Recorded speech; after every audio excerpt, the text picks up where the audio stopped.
Praise the lord. ప్రభువైన యేసుక్రీస్తు వారి పరిశుద్ధ నామములో అందరికీ శుభాలు. ఈరోజు మంచి శుక్రవారంగా పిలువబడుతున్న గుడ్ ఫ్రైడే అనే పండుగలో యేసుక్రీస్తు వారి యొక్క శిలువ మరణాన్ని మనం ధ్యానించుకుంటూ ఆయన యొక్క త్యాగాన్ని బట్టి ఆయన ఆరాధించుకునే ఒక గొప్ప ఆశీర్వాదకరమైన రోజు. యేసు ప్రభు మరణిస్తే, యేసు ప్రభు మనందరి కొరకు చనిపోతే అది గుడ్ ఫ్రైడే ఎందుకు అయిందండి, అది మంచి శుక్రవారం ఎందుకు అయిందని అంటారేమో. గుడ్ ఫ్రైడేకి మరొక పేరు ఉంది, హోలీ ఫ్రైడే. మంచి శుక్రవారము లేక పరిశుద్ధ శుక్రవారం. నిన్ను నన్ను యేసుక్రీస్తునందు విశ్వాసం ఉంచు ప్రతి వ్యక్తిని కూడా పవిత్రపరిచిన రోజు ఈరోజు. మనం చేసిన పాపములకు మనకు రావాల్సిన శిక్షను దేవుడు మన మీద రాకుండా ఆయన కుమారుడైన యేసుక్రీస్తు వారిని పంపి మన శిక్ష ఆయన భరించి ఆయన రక్షణను మనకిచ్చి, ఆయన పరిశుద్ధుడు కనుక మరణించి చెప్పిన విధంగా మూడో రోజున తిరిగి లేచుట ద్వారా మన పాపములు క్షమింపబడ్డాయి, మన పాప శిక్ష కొట్టివేయబడింది. కాబట్టి సర్వలోక మనుషులు ఎవరైతే యేసుక్రీస్తునందు విశ్వాసం ఉంచి యేసయ్యా నేను పాపిని, తండ్రి నన్ను క్షమించు అన్న ప్రతి వ్యక్తికి కూడా ఆయన చెల్లించిన ఆ క్రయధనం లేక ఆయన పొందిన ఆయన మరణము, ఆ శిక్ష ద్వారా మన రావాల్సిన శిక్ష నీతిమంతుడు అనుభవించడం ద్వారా, ఆ నీతిమంతుడని యేసు ప్రభు మన శిక్షను ఆయన పొందుకుని ఆయన నీతిని ఆయన రక్షణను మనకి ఇచ్చడం ద్వారా మనం క్షమింపబడిన రోజు, పాపము యొక్క శాపము నుండి రక్షింపబడిన రోజు, నిత్య మరణం నుండి తప్పింపబడిన రోజు. కనుక ఇది క్రైస్తవులందరూ కూడా మంచి శుక్రవారం అని, పరిశుద్ధ శుక్రవారం అని పిలుస్తారు. దేవుని ప్రేమ ఎంత గొప్పదో చూడాలంటే ఈ రోజు మించిన రోజు మరొకటి లేదు. ఏ తండ్రినైనా నువ్వు మరణిస్తావా, నీ కొడుకుని బలిస్తావా అంటే ప్రతి తండ్రి కూడా నా కొడుకు క్షేమంగా ఉంటే చాలు, నేనే మరణిస్తానంటారు. ఎందుకంటే ఏ తండ్రికైనా తనకంటే ఎక్కువ తన పిల్లల యొక్క ప్రాణాలు ఎక్కువగా ప్రేమించే మనసు ప్రతి తల్లికి ప్రతి తండ్రికి ఉంటుంది.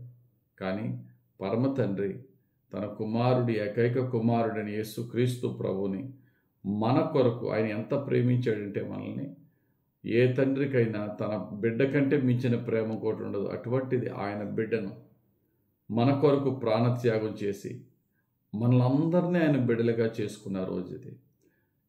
ఇది తండ్రి ప్రేమ డిస్ప్లే చేయబడిన రోజు.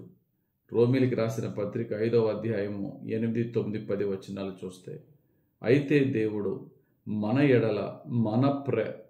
ఎడల తన ప్రేమను వెల్లడిపరుచుచున్నాడు. ఎట్లనగా మనమింకనూ పాపులమై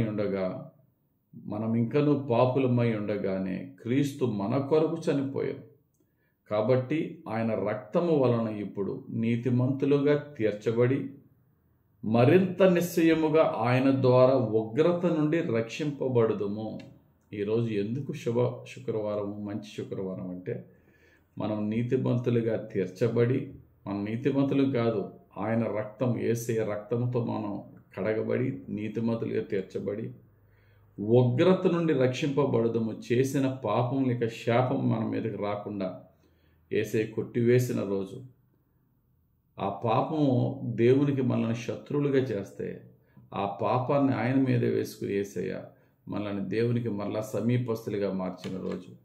ఈరోజు ఎవరైనా సరే నేను చాలా పాపాలు చేసిన వాడినండి, నా బలహీనతలతో ఎన్నో పాపాలు చేసిన దాన్నని మీరు అనుకుంటే కనుక ఒక మంచి రోజు ఈరోజు. ఇదే రక్షణ దినం. యేసు ప్రభువా, మా అందరి పాపముల కొరకు శిలువ మీద మరణించిన దేవా, నీ రక్తముతో నన్ను కడిగి నీవే నన్ను శుద్ధి చేయనాయన, నా బ్రతుకును నీ కొరకే పరిశుద్ధంగా నేను జీవిస్తానని ప్రభు సన్నిధిలో సంపూర్ణంగా మారు మనసు పొంది రక్షింపబడే గొప్ప రోజు ఈరోజు. యేసయ్య ఈ విధంగా ప్రార్థించిన వారందరి ప్రార్థన ఆలకించి ప్రతి ఒక్కరి పాపములు క్షమించి ఆయన పరిశుద్ధాత్మతో మరలా పాపము చేయకుండా మనల్ని రక్షించునుగాక. ఆమేన్. పరిశుద్ధుడు, ఆ ప్రేమ కలిగిన తండ్రి, ఈరోజు మీ వాక్యం ద్వారా మాతో మాట్లాడినందుకు వందనాలు. ఈ శుభ శుక్రవారము, ఈ పరిశుద్ధ శుక్రవారము మమ్మల్ని పవిత్రపరిచిన ఈ దినమున మరొకసారి మా పాపములను నీ పాదాల యొద్దకు అర్పించుకొని ప్రార్థిస్తున్నామయ్యా. ప్రతి పాపము నుండి మమ్మల్ని విడిపించండి. యేసుక్రీస్తు రక్తము ప్రతి పాపము నుండి మనల్ని పవిత్రపరచుననే వాక్య ప్రకారం నీవే పవిత్రపరిచి నీవే రక్షించి, యేసు ప్రభువా, నీ ముఖ కాంతిని, నీ వెలుగును, నీ దక్షిణ హస్తము మా మీద నీవే ప్రకాశింపజేసి, మా అంతరంగాన్ని ప్రకాశింపజేసి, మా మనస్సును పవిత్రపరిచి, ఇక పాపమునకు దాసులుగా కాకుండా యేసుక్రీస్తు ప్రభువా, నీకే దాసులమై, నీకే దాసురాండ్రమై జీవించే భాగ్యం మాకు దయచేయమని యేసుక్రీస్తు వారి పరిశుద్ధ నామములో ప్రార్థించి వేడుకొంచున్నాం తండ్రి. ఆమేన్. తండ్రి యొక్కయు, కుమారుని యొక్కయు, పరిశుద్ధాత్మ దేవుని అభిషేకం హెచ్చుగా మనపై దిగి వచ్చి మనల్ని దీవించును గాక. Amen. God bless you. Have a very blessed Good Friday.